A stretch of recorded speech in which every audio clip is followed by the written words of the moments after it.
કંકો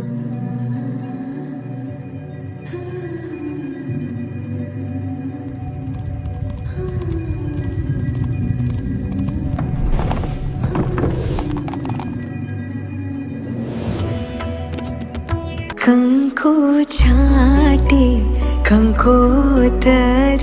mock આખે જોગીદાસ શ્રી અલ્કેશભાઈ લક્ષ્મણભાઈ જોગીદાર કશ્યપ રહે સુભારિયાભાઈ અખંડ સૌભાગ્યવતી નીતાબેન ની કુક્ષે પુત્રી રત્ન લક્ષ્મી સ્વરૂપિણી બંસી નામની કન્યા પાર્થ કુમાર નામના વરને શુભયમ ભવતુ છાટી કંકોતરી મોકલો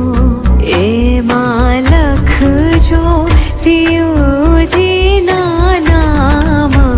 લગન આવ્યા માંડવડે એમાં લખજો પિયુજી ના નામ લગન આવ્યા